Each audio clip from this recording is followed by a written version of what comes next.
Well, thank you, Joe. First of all, thank Paolo and his friends for asking me to come here and have a look at the RaBBiT program. It looks extremely interesting, and is a model maybe for countries to follow.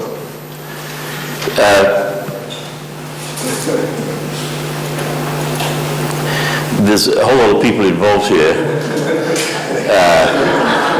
and different universities as well.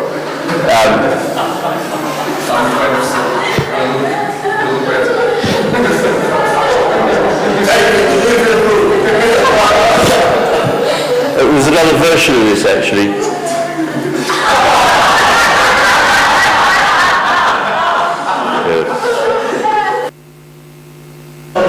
But that's enough of the serious stuff.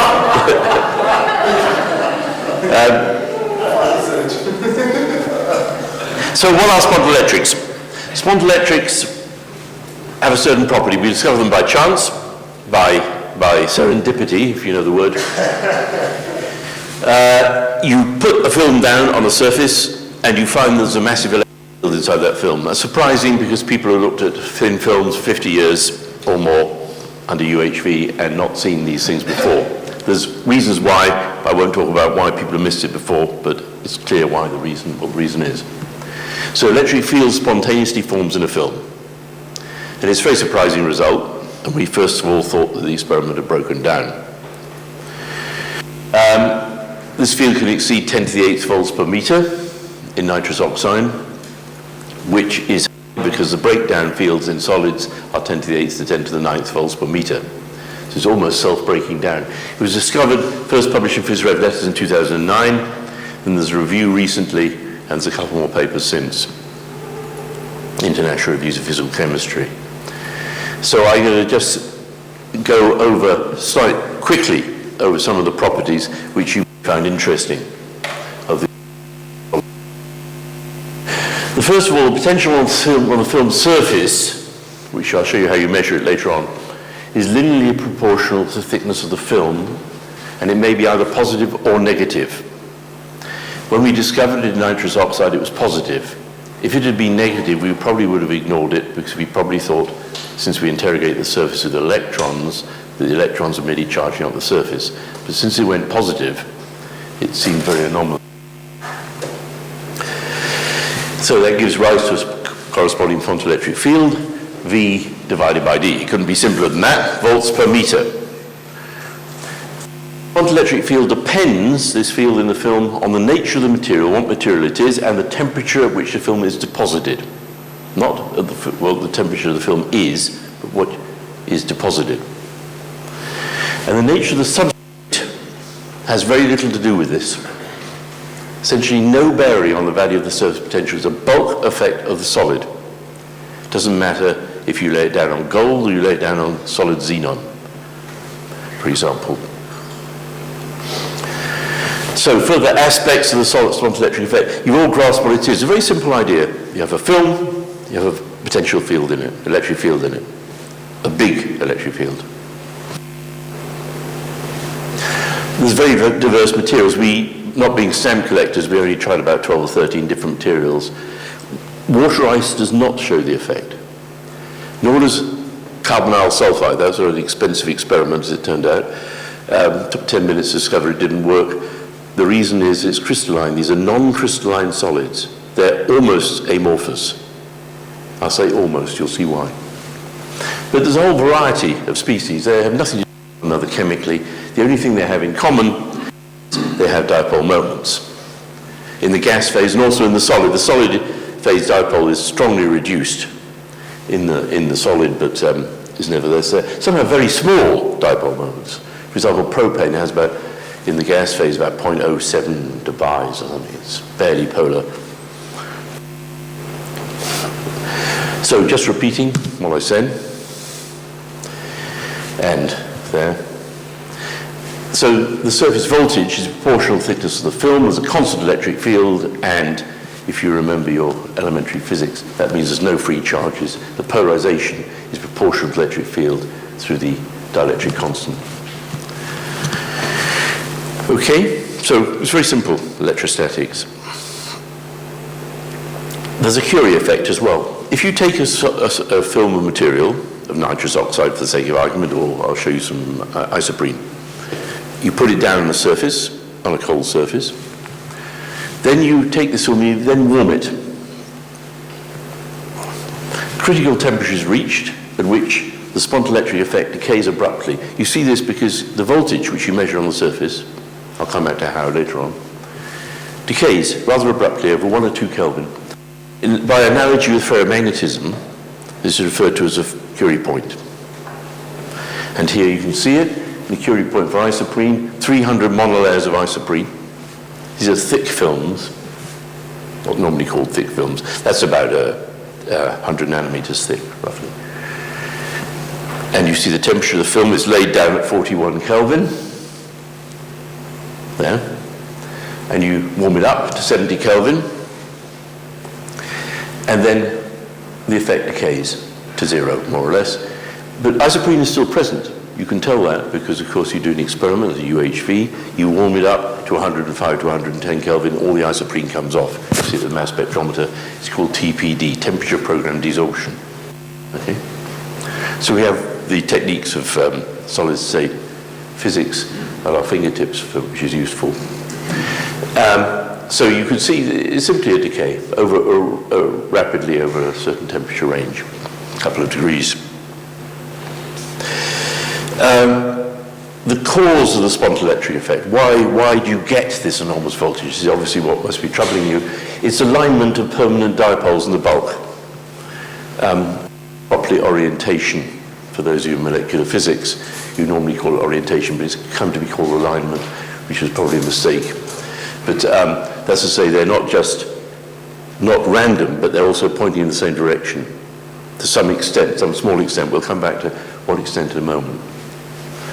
Okay, so you simply have no free charges, but alignment of permanent dipoles in the bulk of the solid. That gives rise to this potential. So you have gold, for example, and you lay down N2O, and N2O is a molecule which has an N end which is slightly positive. It has 0.166 divised. It's only a very small dipole moment. And it sticks out of the end of the film. So the positive polarization charge, we call it a polarization charge. It's not a free charge, it's a polarization charge on the surface. It gives a positive voltage on the surface. The N ends are sticking out to some extent. And the molecule nitrous oxide is NNO. This is laughing gas. Yeah? So you call it in Portuguese, what do you call laughing? Latagas. Laughing gas, yeah. So it's a very common molecule. It's the one we discovered the effect in. So, and if you now do it again, that's delta plus, you see, and you double the thickness, you measure double the voltage. It's a constant electric field in the film, and you measure double the voltage. And so it goes on. And there's a relevance to nanoscience, because everything has to have a relevance to nanoscience, because you can make structures. It's surprising you can do this. You can structure electric fields by putting down films a few nanometers thick. You put spontelectrics down on top of each other. It can be almost anything you want, actually.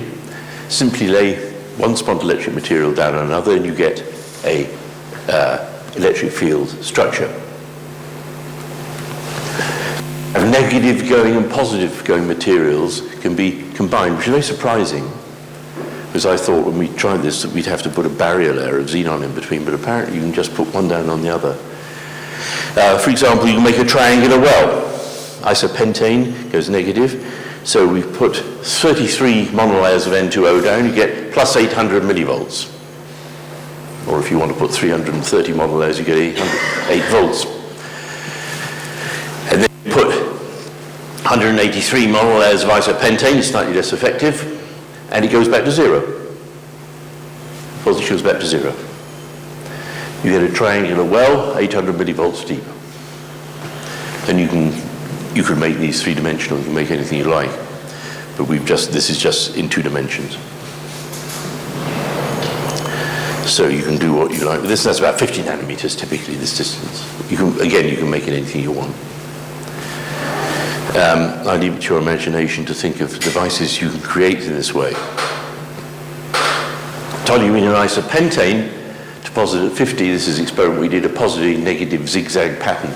You see going positive with toluene, going negative with isopentane, positive again, negative, positive, so on.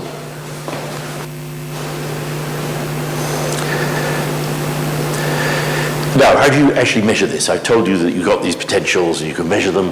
How do you do it? Well, you use a rather unexpected technique, I suppose you might say. You do it very directly indeed, where there can be no doubt about what you're doing.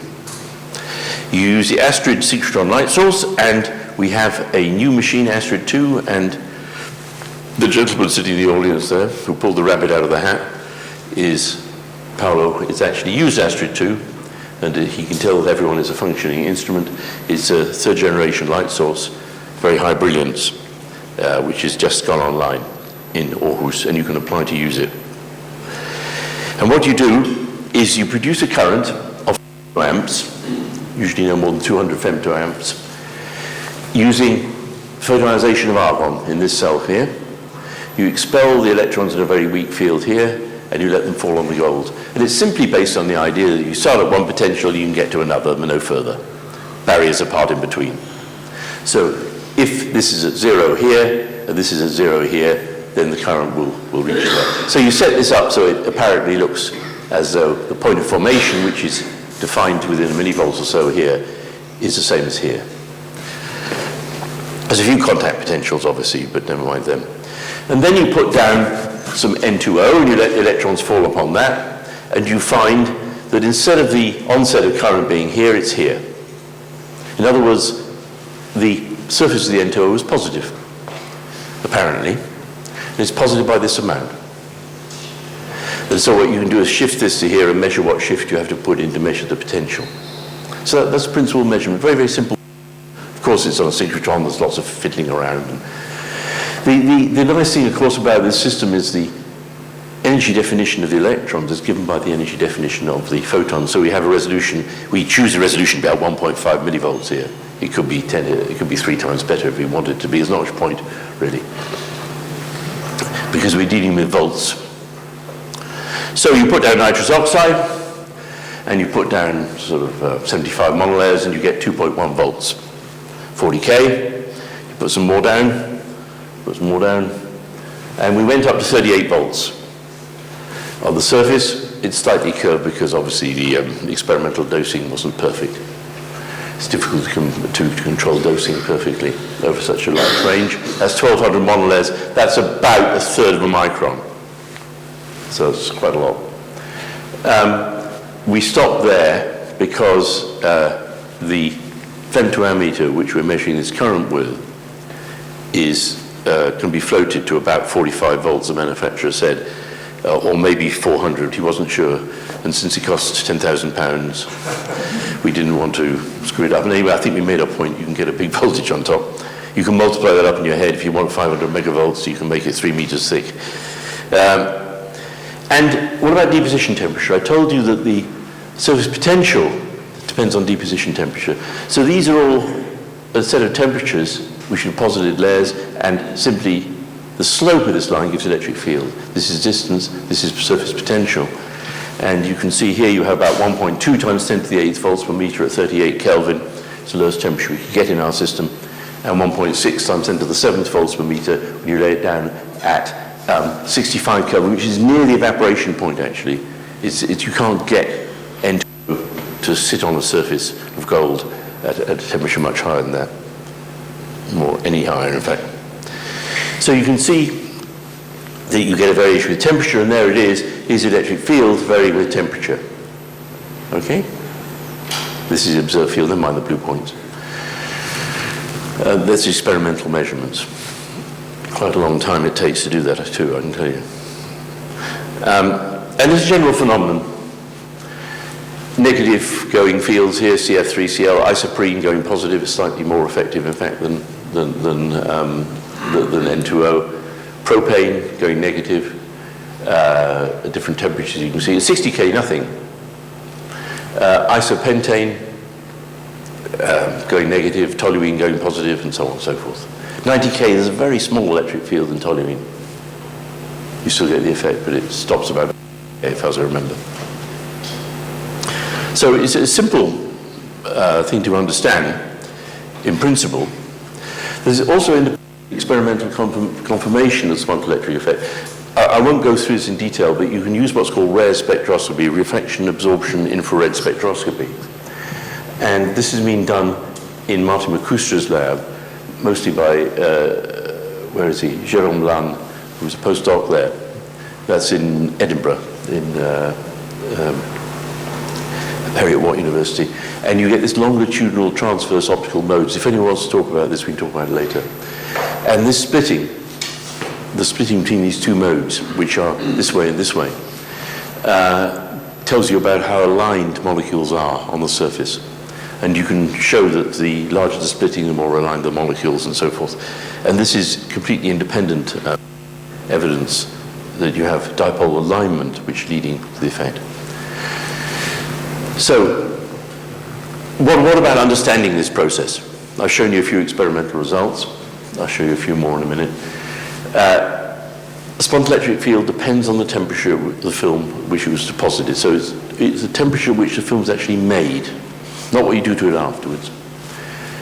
And in general, the temperature is less for higher, the effect is less for higher temperatures, as you'd expect. It's kind of order-disorder thing, yeah? The dipoles want to be aligned, temperature goes up, they wiggle around a bit more, they're not quite so aligned.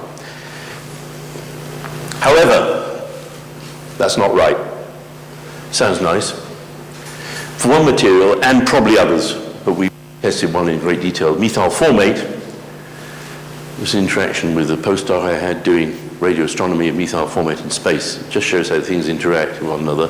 We discovered that methyl formate, beyond a certain temperature, the spontelectric field actually increases with temperature. Okay, and this really underlines what Charles Crespo was saying yesterday: think nonlinear. Things do not behave in a linear, simple way in these systems. They're long-range, non-local, non-linear interactions are taking place which give rise to the spontelectric field. And that's, to my mind, what makes it especially interesting. Because you may wonder, why? And I can't give you a glib answer, I'm afraid. The theory shows it will happen. So you can, I showed you the electric field as a function of temperature. Let's just think about how you can describe that. So we have a mean field model. That's to say, we take this layer and we say some typical molecule, some average molecule in the layer. They're all going to be different. They're all pointing in different directions. We'll take an average. This is sometimes called the Landau model, since everything is called after Landau, which was actually invented by Langevin considerably earlier. You invent a degree of dipole alignment. The component in the z direction, which is, the z direction is perpendicular to the plane of the film, and mu is the dipole moment of the molecule in the solid, which is different from the gas phase, but we can work out roughly. So you have it like this, okay? You have the dipole pointing this way, and there's a component this way. And it's this component which gives rise to the dipole orientation. This is the dipole orientation, if you like, and it's this component which gives rise to polarization charge and the voltage on the surface of the film. So we need to calculate this degree of dipole alignment directly from the experimental data. Now you can do that. You can show, this is left as an exercise to the reader, that irritating phrase, if omega is a molecular volume, which is this value for N2O, and E is the observed field, then you can show that that will be correct. At least it has the right units. You can see that straight away. Okay. And the dipole moment, as I said, has to be reduced from the 0.166 debye it has in the gas phase in a solid. It's a very well-known phenomenon. It's been talked about for about 90 years, and it's still not easy to calculate. There's depolarization because of the other dipoles in the medium. And in fact, in the case of nitrous oxide, which is the one we're talking about here, it's about half. It's only approximate. There's about half the dipole moment in the solid. So what average angle does the dipole lie? Well, that's cos theta, of course, mu z over z. And the dipole alignment is 15% at 38 Kelvin and 2% at 65 Kelvin. So that's about 81 degrees at 38K and 88.9. It's almost flat on the surface. So there's very little dipole alignment, in fact, at high temperatures. And not that much, but enough. You don't need very much dipole alignment to produce very big voltages. So that gives you a physical picture. This is an average, remember. What would the dipoles like to do on the surface? Well, common sense would suggest they would like to sit like that. Plus to minus, like that, yeah? But they apparently don't. Sorry, I couldn't write the delta the right way up. So you'd expect them to sit like that. That would be the natural thing for dipoles to do. What do they actually do? Just to exaggerate, they sit like that. They're aligned, on average. It's an exaggerated picture, of course. So I'll give you a very brief outline, just one equation, well, two equations, just showing what governs this phenomenon. You can divide the interactions into those which are backward-forward symmetric, which don't produce a field, and those which are asymmetric, which do produce an electric field. Because you've broken the symmetry, you're producing an electric field in one direction, either positive or negative. And you have a symmetric term which binds one absorbed layer onto the other. And this, you pull out of that term, which of course involves all interactions between the molecules, which involve exchange interactions and God knows what. You pull out the dipole-dipole term, okay? Which goes to mu squared. The asymmetric term is multiplied by the degree of dipole alignment, and that's going to be observed, the observed electric field. That's rather like the Weiss term in the Curie-Weiss description of ferromagnetism. Okay? So let me explain.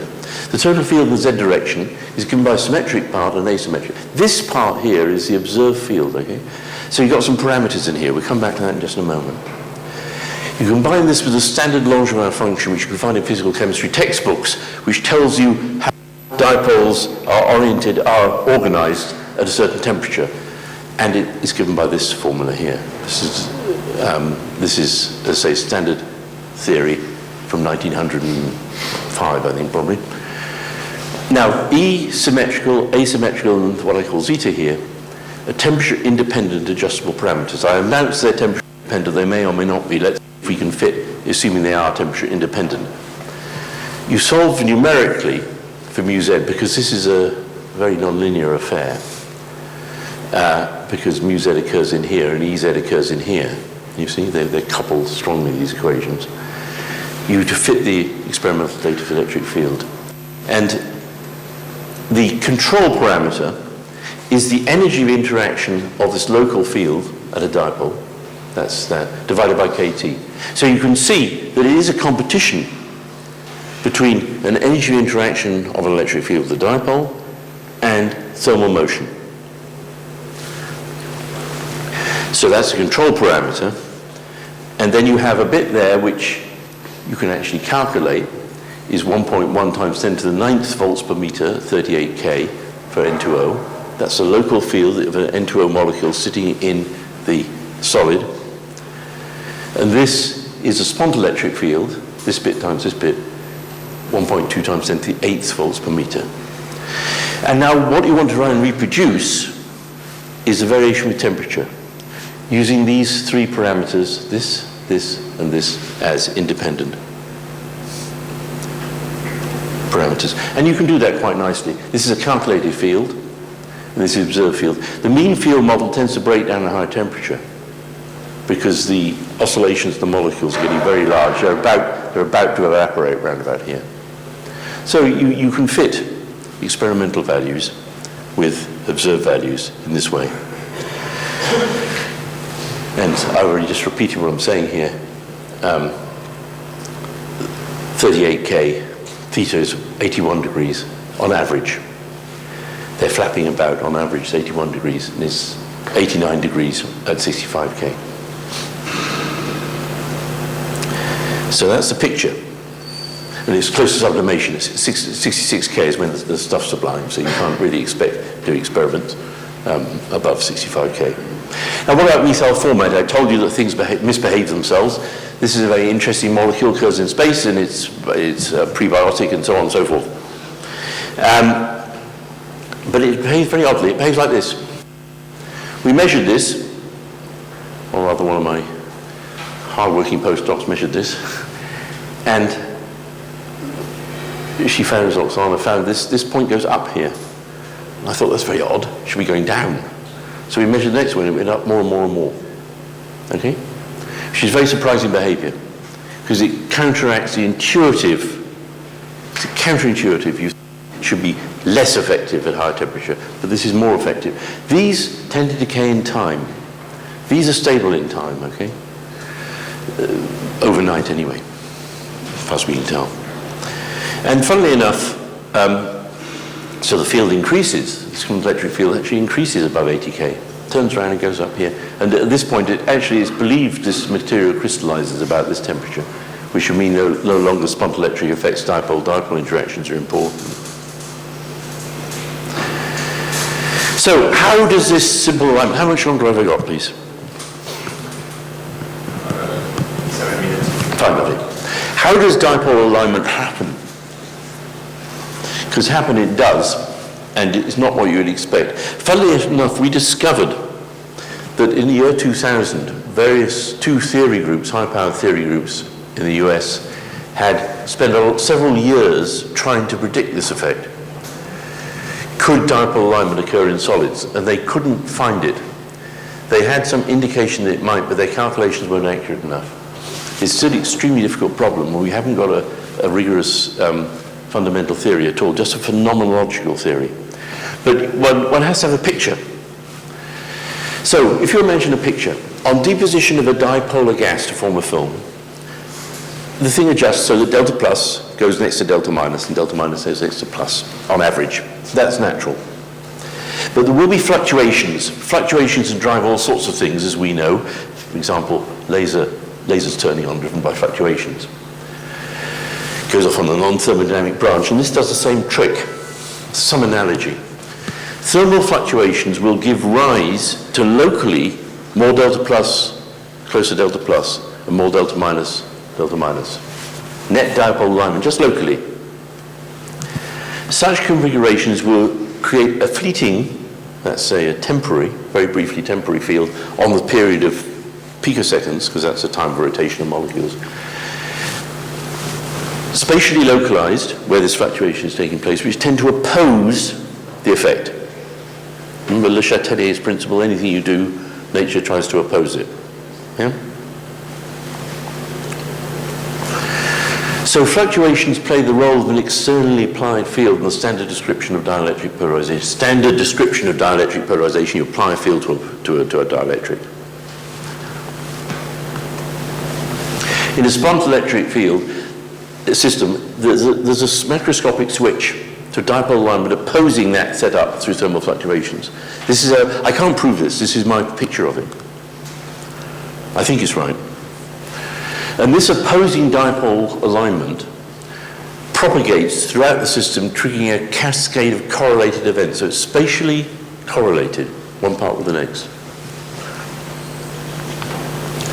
And this opposing electric field, which it over-opposes, if you like, and just triggers, it enters regions, of course, of the speed of light, which, or approximately the speed of light, at which there is no dipole alignment due to fluctuation. And so it takes over the entire system. And there's a spontelectric field you observe, and it sticks there. It sticks in there. And it's a little bit like this picture that Crespo showed the other day.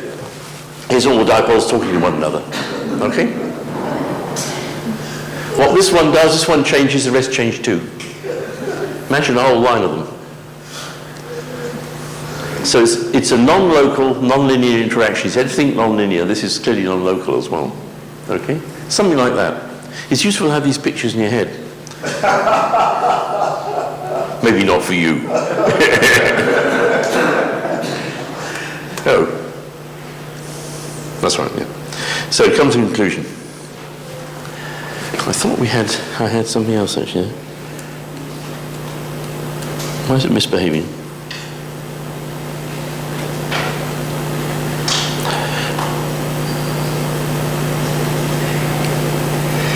Horrible thing.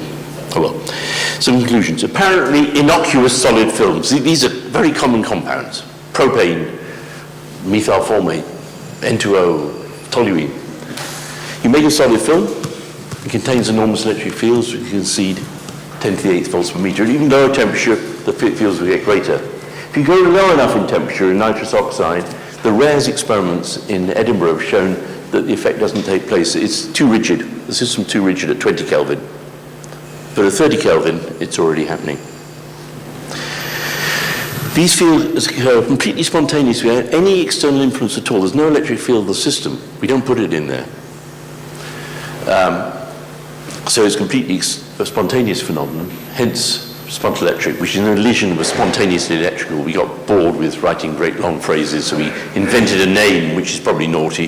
There's 430,000 words in English, there's now 430,001. This effect is quite different from the ferroelectric effect. That's just a statement, I can corroborate that if you want. We built a parameterized model of the spontelectric effect, which is based on dipole alignment, or more strictly orientation. That doesn't prove that it is due to this, but it's difficult to exclude it, okay? So it does seem as this is the case. It's rather a good agreement with observations, even reproducing the anomalous behavior of methyl formate, whereby the dipole alignment increases with temperature of deposition beyond a certain temperature. So this non-linear and non-local correlated order in spontelectrics leads to new physics, in fact, because this anomalous behavior of methyl formate is quite new and never been observed in any solid material before. So that's what I wanted to say. Thank you for your attention.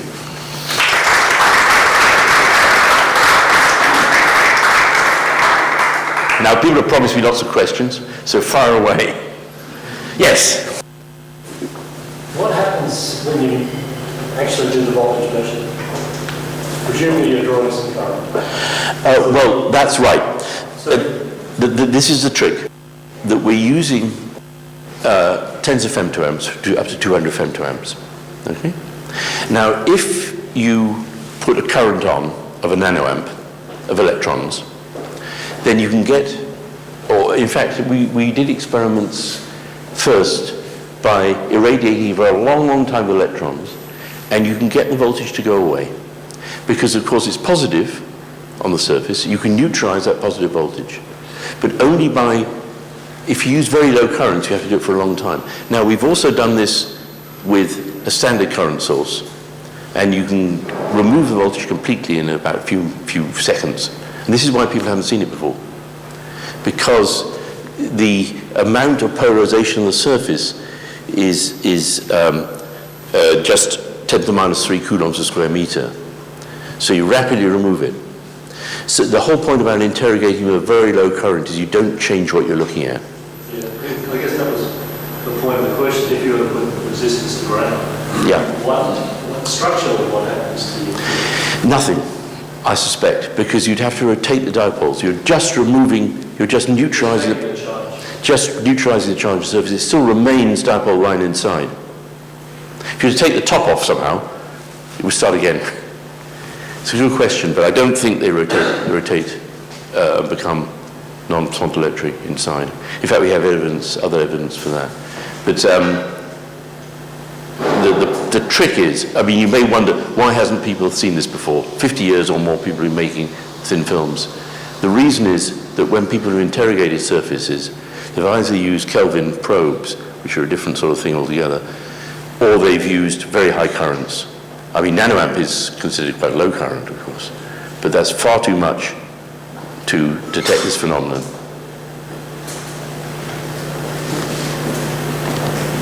Could you study the stability of the magnetic field though? Yeah, the stability is a problem. As far as we know, it's completely stable, except in certain circumstances, which are not. What the experiment we did to show that was we took nitrous oxide, we made a film at 40 Kelvin in the morning, we left it until the next morning, and we measured it again exactly the same. However, this is a UHV system, and there are limits. It's about 2 times 10 to the minus 10 torr. So there's certain limits, because eventually your surface will get dirty. So that's the experiment we tried. It seems very, very stable. Once they're locked in, they're locked rigid. Now, there are exceptions to that.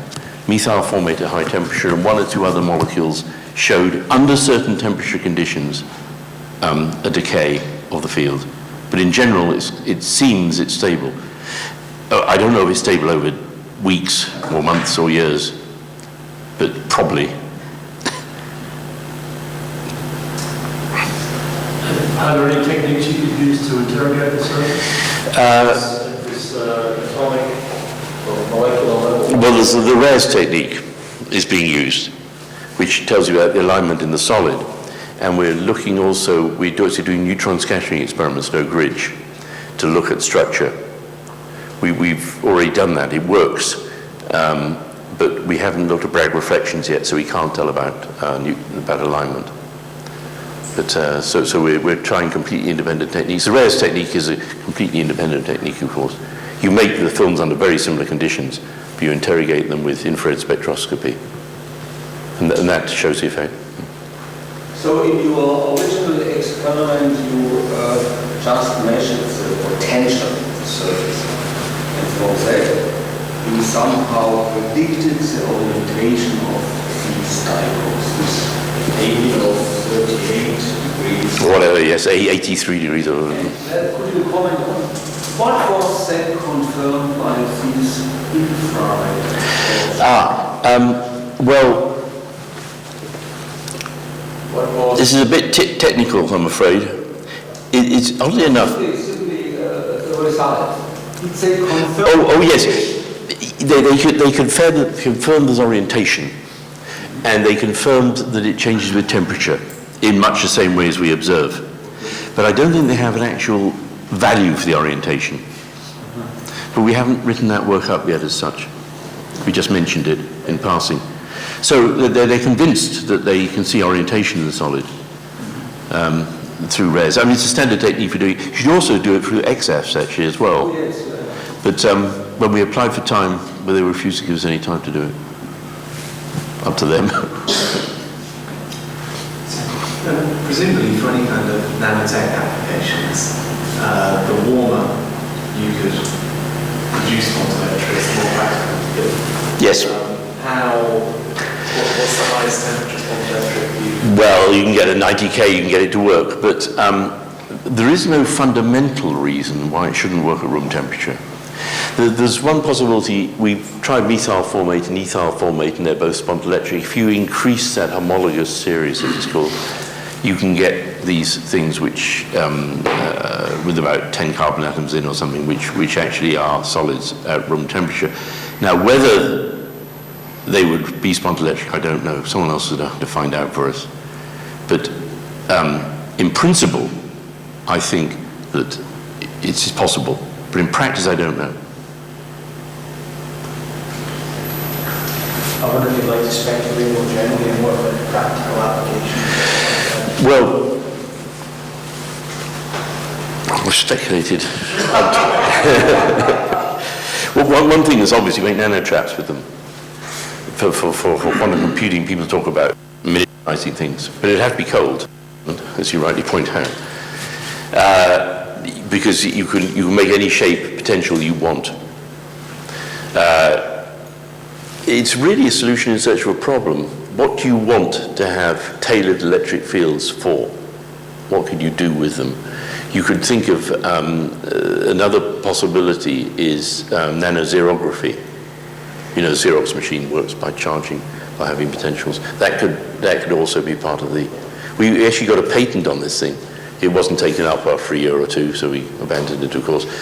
But the various applications are mentioned. Nanoxerography was mentioned in there, I remember. But At the moment, it remains just sort of interesting to me. But it has potential, obviously.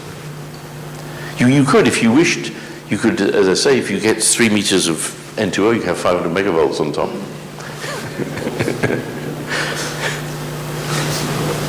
Can it work with something with a really large dipole moment you mentioned? Yes. Which is crystalline. What about HF or HCl? It almost certainly would. I had a theory. What happened was, my postdoc was looking at methyl formate in space, in Orion and various other places. This is an important molecule in space for mapping star formation regions and God knows what. And it turned out that the astronomers in their inimitable way were making up numbers about the temperature we should evaporate. No one had done TPD. As it turned out, someone did at the same time as us. In fact, our collaborators in Harriet Watt. So I said to her, let's do a TPD experiment on methyl formate, the temperature program desorption. Let's see what temperature it really evaporates at. And we did it. But while we were doing it, I had this theory that something with a big dipole moment should not show the effect at all, because the interaction of dipole-dipole plus to minus would be too great to be overcome. That theory lasted 10 minutes, because it turned out that methyl formate has a dipole moment of about 1.785 divised, I seem to remember. But in the solid state, it's reduced by a factor of 5, roughly, approximately. So even things which have very big dipole moments in the gas phase have smaller dipole moments in the solid state, much smaller. And it depends on the depolarization, so it depends on the dipole moment. And the polarizability, of course. So the answer is, I suspect that practically all things which don't crystallize are in fact spontelectric, oddly enough. We tried a dozen and we stopped. We got bored. We wanted to actually discover what was going on rather than just make a stamp collection of molecules.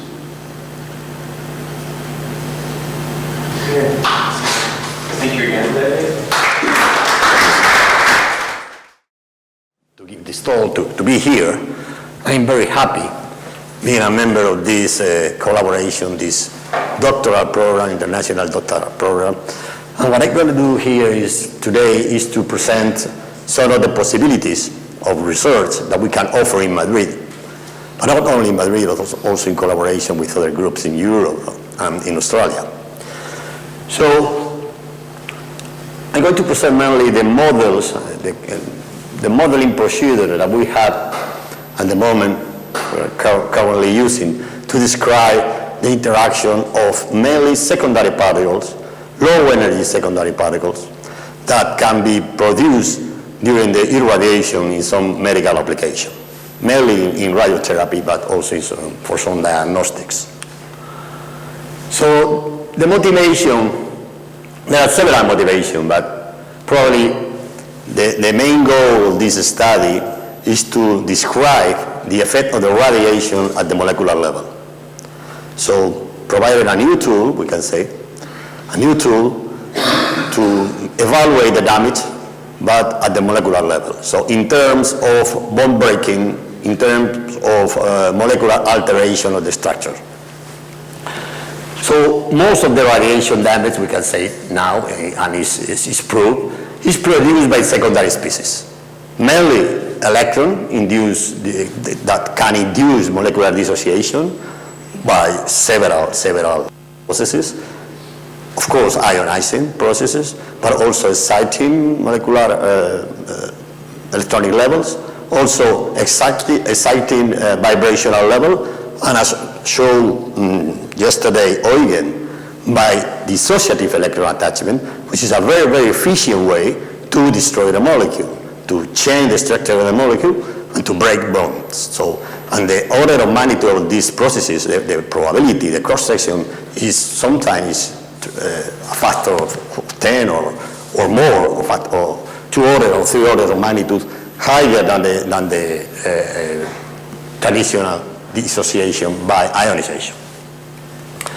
There are other side effects in radiotherapy that remain unclear.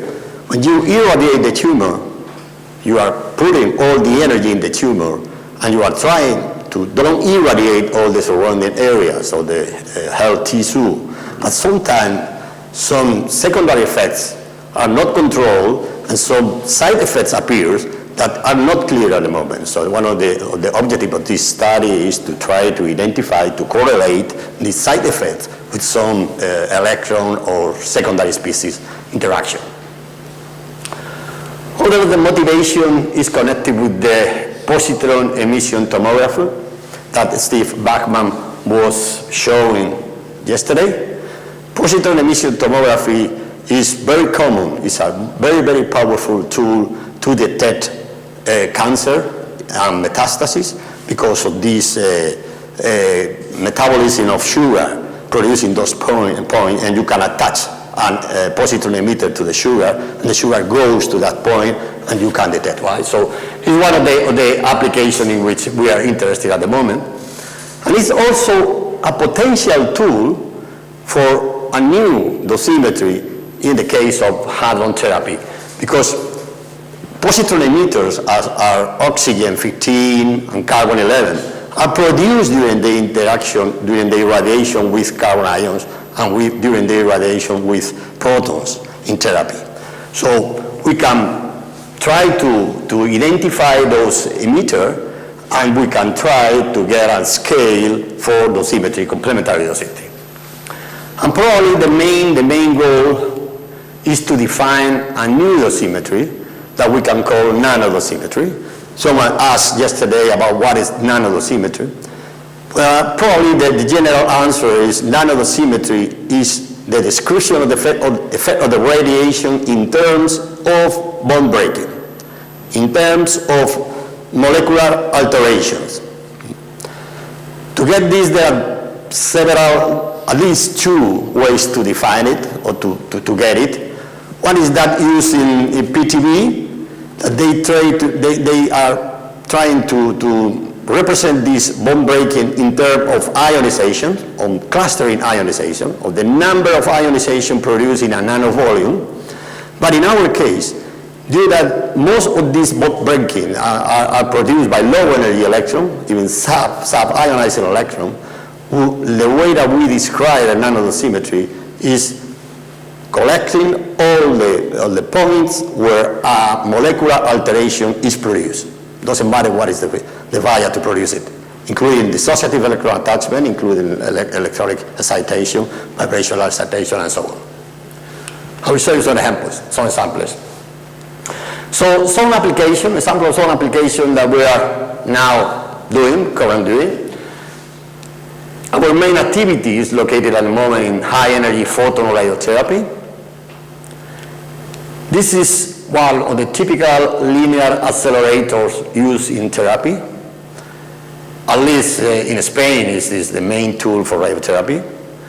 We have one available for research in one of the hospitals that are working with us.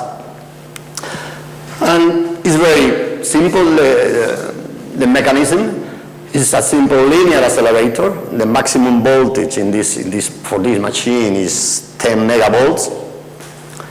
And what we are doing, we are not irradiating any living tissue, so we are using only photons. We can say that we are working at a preclinical level. So our photon is a single liquid water that we irradiate, and then we simulate what is happening inside the water, and then we compare with the measurement. That's the idea. This is one of the simulation. I'm not sure if you can see well, probably not because of the color and intensity of the projector, but this is the spectrum, the typical spectrum of the radiation. So the radiation are photons produced by brainstorm when the electron reaches the anode, which is made of tungsten. So this is the typical brainstorm spectrum for 6 megavolt accelerator for the electron. So the maximum energy of the photons is 6 mega-electron volts. But you can see that the average energy is about 1 mega-electron volt. This is very important, and probably more than 80% of the treatment in Spain are done at this energy. It's very important because of the dosimetry. All the protocols, all the medical protocols are based on some dosimetry protocols, and those dosimeter protocols are based on cobalt-60, which was the former radioactive source used for radiotherapy. And the energy of the cobalt-60, if you remember, is about 1. It's a gamma emitter with 2 energy photons, 125, 133, around 1. So the average of this energy is still around 1. So they use exactly the same protocol of dosimetry that they used in the past for the cobalt-60. This is the characteristic emitting peak of the tungsten, and we got this spectrum as a combination of our simulation and some measurement coming from the manufacturer. Well, we can say that we can rely on it, but not much, so that's why we are trying to reproduce the measurement in our lab. But this is an important point. So this is the water phantom, so the photon beam is coming in this direction. Probably you don't see the numbers, it's important, but you can see it is 1 meter. This is 1 meter. Every spot is an interaction of the photon. In this case, it's just to show the attenuation, so I'm not distinguishing between the color of the interaction, so it doesn't matter the kind of interaction, but at this energy typically are photoelectric interaction, quantum scattering, and pair production. But you can see how the radiation is spreading along the phantom. No, it's a problem, probably it's a problem in the picture. Yeah, because I can try to put the... Well, thank you, Diogo. See, if we go to the other section, this is the field we are irradiating now. You can see this is something like 10 centimeter by 10 centimeter. So we are not using, in this application, just to compare with the model, we are not using the collimator. Remember the collimator that Kevin showed yesterday to get the conformation, to get the form of the tumor, to fit that form to the form of the beam. But in this case, we are using this square form. This is the irradiated area, and if you go to that area, this is we can say a small volume inside the area where you are irradiating. There, the dosimetry of the protocols, we can say that works very well. But this dosimetry is based on the proportionality between the damage and the energy deposition in that volume. So the sub dose is the total energy deposited per unit of mass. But this means that there should be an equilibrium between the electron that go out and go in the region. So the energy going out of the region needs to be equal to the energy going in the region, the energy transported by the secondary electron. So it's one of the requirements. And the other important requirement is connected with the energy that you need to produce a pair ion electron. Yeah? That you are assuming that is constant. And this is true in some conditions, but not always. In fact, if you go to the penumbra region, to the border of the irradiated area, we select this area and we zoom in. You can see, I'm not sure you can see it, but try to imagine. You see these red lines are the tracks of the secondary electrons. And the largest tracks can reach distances as 13 millimeters. So imagine if this is a living tissue, there is a real connection between because of the secondary electron, between the irradiated area and areas where you are not irradiating. So it could be connected with these side effects. And finally, zooming up this region, what we try to describe is all the kind of interaction taking place in this nanovolume. This is a nanovolume. This is something like 15 nanometers. So the dose here is negligible, but there are many interactions that can produce molecular breaking.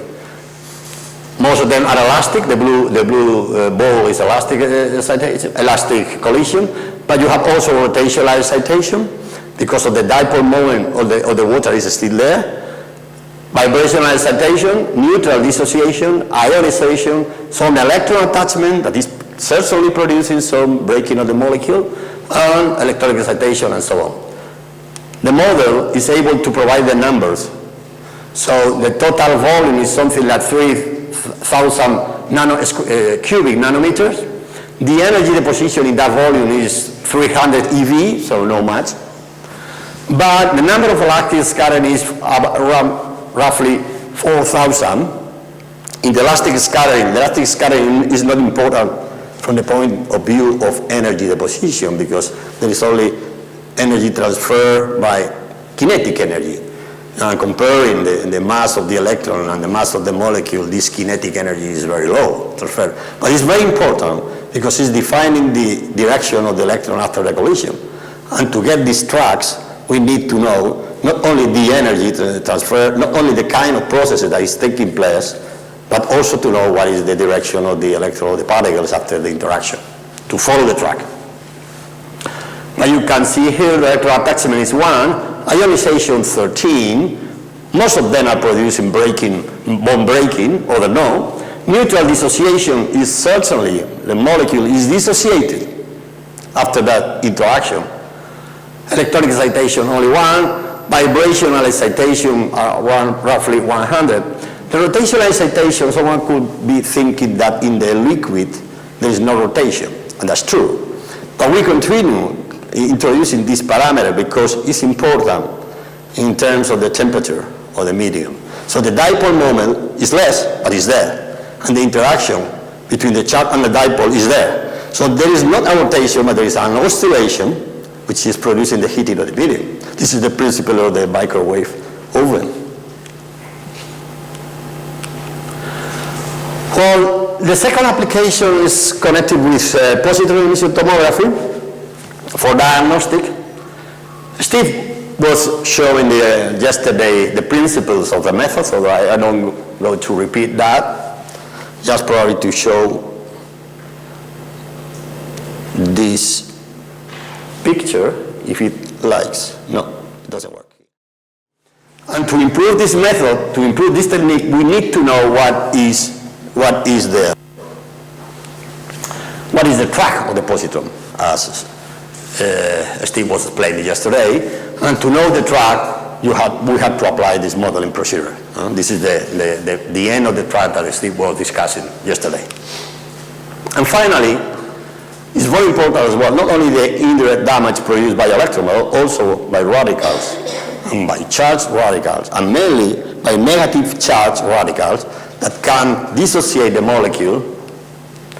This is one typical free radical, could be negative charge, and can dissociate the molecule by transferring electron. This is the case of timing, breaking the molecule, and one of the products that Paolo knows well because they were measuring here by transferring the electron from potassium atoms, can be CNO minus. And the result is that the molecule timing is not timing anymore. So it's a different compound. So the function, finally the function of the DNA in which this timing has been, if there is no further repair, so the function of the DNA in which this molecule is forming part is changing. So let's go to the code. The program that we have for the simulation. Could be, it's complicated, it's a complicated program, but now we are making it easy by handle thinking in the user. So now we can say that in the future, probably in 2 or 3 months, this code will be very easy to manage, to handle. So it's a Monte Carlo code, event by event Monte Carlo code. That means that it's evaluating before the interaction what is the probability of the type of interaction and evaluating the next step and so on. But it's focused on the low energy particles. So it's called low energy particle track simulation code. It's only for low energy particles. So in most of in radiotherapy we are using high energy particles, photons or electrons. So in principle one can think this is not very useful But the solution is to link this code to a general, with a general Monte Carlo code, which is able to work for high energy. So we did that. We link our code to GM4. I don't know if you are familiar with GM4. GM4 is a general, we can say, it's a general Monte Carlo toolkit, which was developed at CERN, the European Facility for Nuclear Physics, mainly for high energy physics, for high energy photons and all kinds of particles. So now they are completely integrated via this GAMOS interface. We developed this GAMOS interface in Madrid and CIMAD.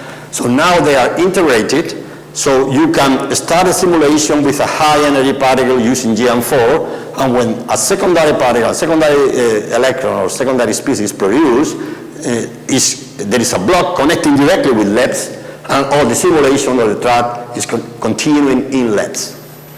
Okay?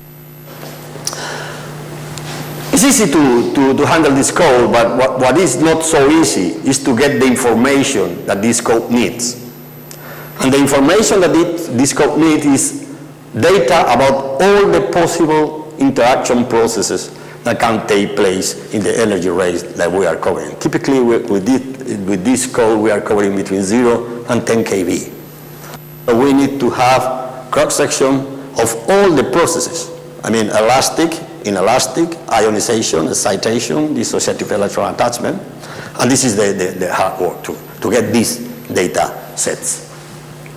We also need energy loss distribution function.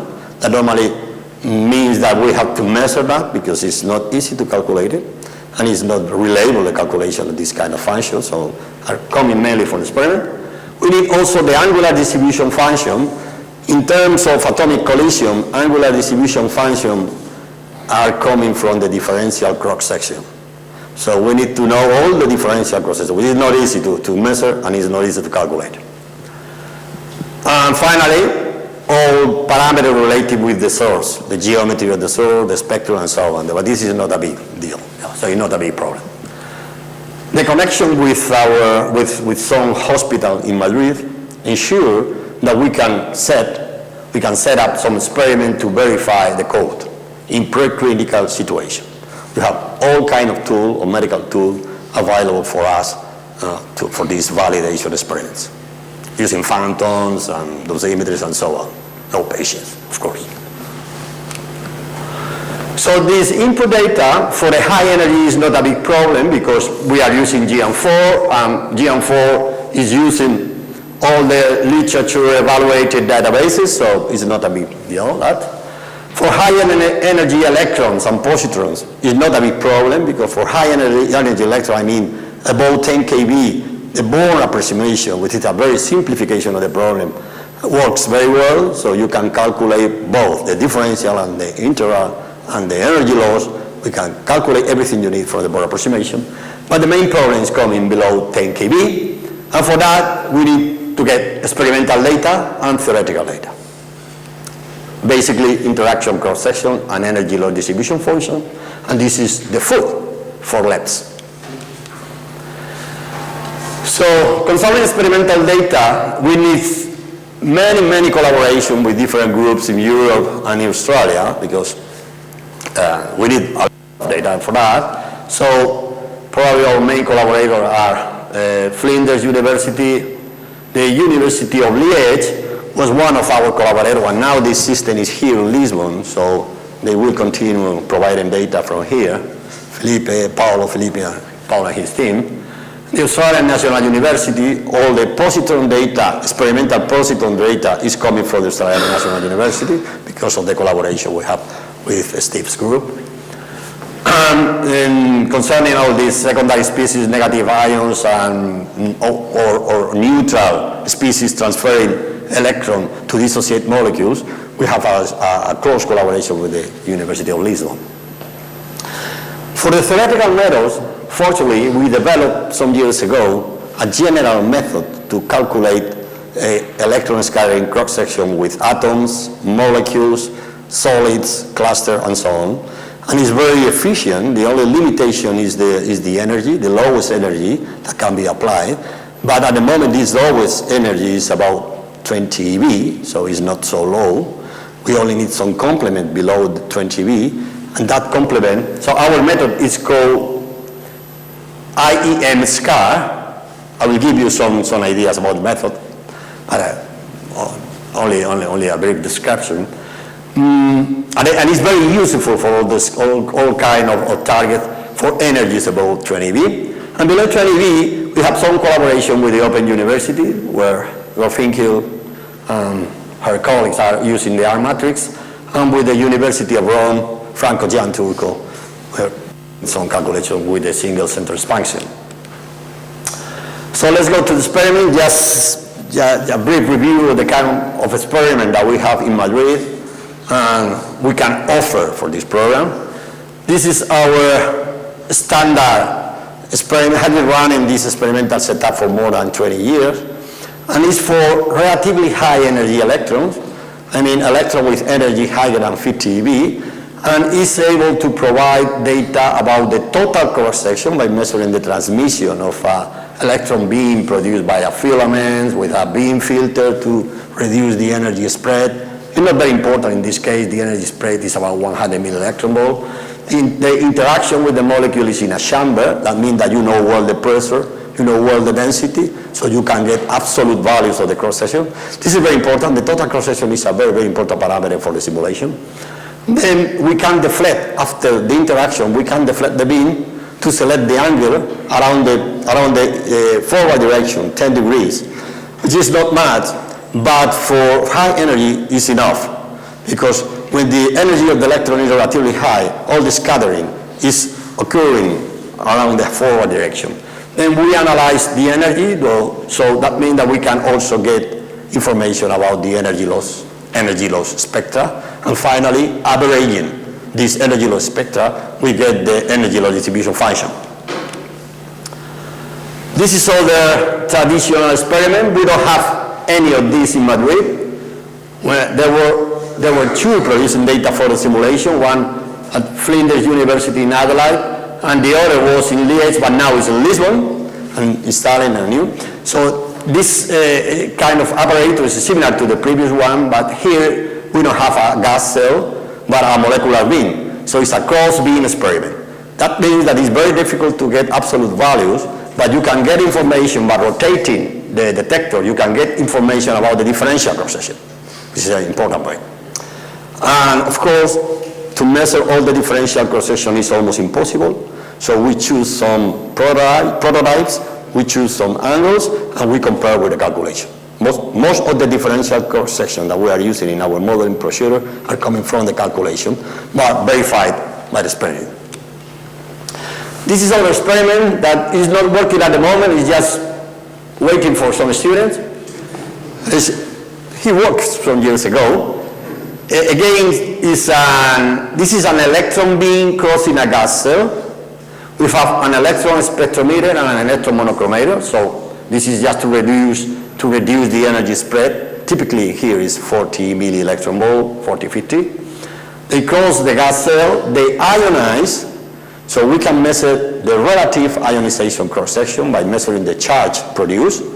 But then we extract the charge, and by measuring the time of flight, we can identify the fragment produced by the ionization. Okay? And we also have, this is more complicated to get it, but it's possible.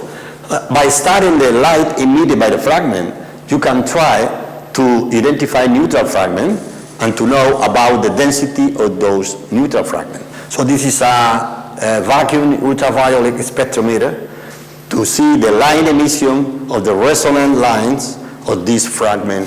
Sometimes when they are compounds or with carbon and H, there are enough data in the literature to get from this measurement some absolute values. It's not easy because of the cascade, but this is another problem. This is a new experiment that is running now in Madrid. It's based on the positron experiment that Steve showed the other day, but it's a smaller version. And at the moment, we don't have a trap. So we produce the electron with a filament, and all the electron gun, the gas cell, and the detector are inside an intense magnetic field. That means that the beam is following the direction of the beam. So there is no possible deflection, and any deflection is converted into an energy loss. So by analyzing the energy loss of the scattered electron, you can get information about the differential, in theory, if you have enough resolution, and the integral cross-section.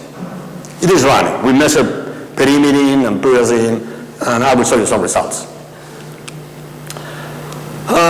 Those are completely new as well. Well, this is in Lisbon, so probably Felipe, I hope, is presenting this afternoon. No. This is to study the dissociation induced by neutral potassium by electron transfer. And this is a similar experiment. Diogo is involved in this experiment. It's new as well. To study the dissociation induced by negative ion radicals. So this is a pulse valve, produce a pulse molecular beam crossing a hollow cathode. So it produces a discharge, and after a few microseconds, initially this discharge produces mainly positive ion.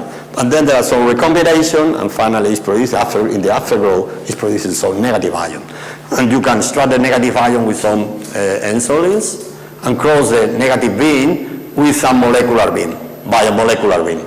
Then extracting the negative fragments, you can know what is the fragmentation induced by this dissociative electron attachment. And simultaneously, you can extract also the positive, because the energy of the negative ion is high enough to induce some ionization as well. And finally, you analyze with another spectrometer. All those are time-of-flight spectrometer, and the detector are simple microchannel plates. But you can measure three simultaneously, and you can measure the coincidence.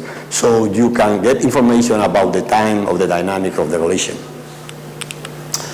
And that's all about the calculation, about the experiment. Concerning the calculation, we developed this method that is called independent atom model with an additivity rule with screening correction, IEM scar. So it's based on the calculation of the atom. So we can say that the target unit is not a molecule, it's an atom. And we represent the atom we represent the interaction with the atom by a potential. And with this potential, we solve the scattering equation, we solve the Schrodinger equation. For electron, this potential is a complex potential. So that's why it's called optical potential. The real part is to calculate the elastic processes. I don't go into the detail, but because probably you don't like this part. And the imaginary part is connected with the inelastic scattering. It's considered as an absorption for the beam. In the case of positron, the potential is similar, except some terms that have to change at the exchange, and the positron information that is included in the imaginary part. So, with this simple method, you can calculate very accurate the electron and positron scattering with atoms.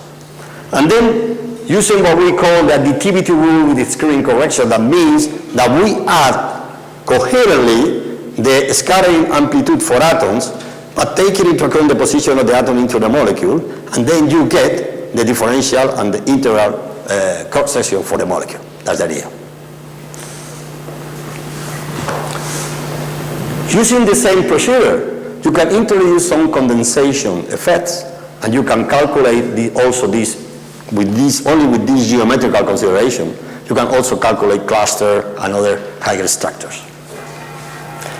As I said before, for low energy electrons and positron, we need to complement the data with other methods in collaboration with other groups in Milton Keynes and Rome. So finally, with this simple method, we get information about the differential and integral cross-section for atoms, for molecules, for cluster, and for solids. So this method is able to modify the cross-section of the molecules in the solid, so we can simulate tracks, electron and positron track in solids. Other important aspect is that if the molecule or the target has some dipole, permanent dipole, we calculate with a simple Bohr approximation, we do a separate calculation of the rotation induced in the model. So the dipole model is included in this simulation as well. Just to show you, sorry, I finished. One, okay. Now, some examples. The samples are not very important, just some data to see what is the agreement, the level of agreement that we get finally by combining experiment and theory. So this is the case of pyrimidine. Pyrimidine is a biomolecule. It's very important because it's the base of some DNA bases, but the dipole moment is quite high, so 2.3 bytes. So in some of the experimental data are contaminated because of the missing angles in the measurement. So this is the result of the experiment, our experiment. And if you compare with the calculation when you include the dipole moment, you see that there is a big difference. Yeah? But using the calculation and integrating only for those angles that are included in the experiment, we obtain these square dots, and you see that the agreement is very good. So you can use the calculation as a complement for the experiment. It's just to show that. In a molecule like the isomer pyrazine is similar to pyrimidine, but with a dipole moment, the dipole moment is 0, and you can see how the experiment and the calculation agrees very well. That is just to show the level of agreement that we have in our data. And that, just to summary, the activities proposed here are that integrating GM4, GAMOS, and LEPs, we can get a powerful tool to simulate single electron, positron, and radical tracks in different media. Measuring low energy interaction parameter for electron, positron, and radicals in biological methods is one of the possibilities for any PhD student working with us. And there is big connection with Lisbon, Adelaide, and Canberra, so could be an international collaboration. Other possibilities is to calculate the electron and positron scattering cross-section in gaseous and condensed media. And the most challenging thing to do are the validation experiment in collaboration with the hospital. There is a hospital closely working with us. It's called Hospital Universitario Puerta de Hierro de Madrid, where we are sharing all the equipment, and we have a laboratory for research there. Just to acknowledge to all the collaborators, the group in Madrid, Blanco Muñoz, my group, the group in Lisbon, which is a part of, we work together in all this experiment and simulation and calculation. Flinders University in Adelaide, Michael Branger, the Australian National University, Steve Batman and his collaborators. Ron White in Townsville, the University of Leeds is still working, in Belgrade, Soren Petrovic, and sometime Marinkovic as well. At the Open University, Jimena Gorfinkel, Franco Jan Turco in Rome, and Leon Sanch for the validation experiment in Sherwood in Canada. And thanks to you for your attention.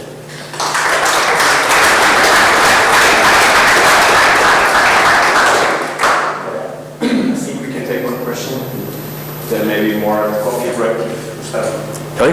Like that. We are getting a little bit behind schedule, and I'll take one question. No question, so faster. Sure. Your Monte Carlo code is used in the hospital that you are working with already in the dosimetry? You mean it's used for dose planning, you mean? No, not for dose planning. We are using that for research and to compare the prediction of the official dose planner with the prediction of our code. But you plan to use it in that plan? Well, what we are planning to do is to correlate some side effects with a proper simulation of the effect of the secondary. And if we prove that, I think it will be easy to try to introduce this in a protocol. If not, it's going to be difficult, because so the medical protocol always follow some simple, they prefer simple protocols. So we have to prove that it's useful.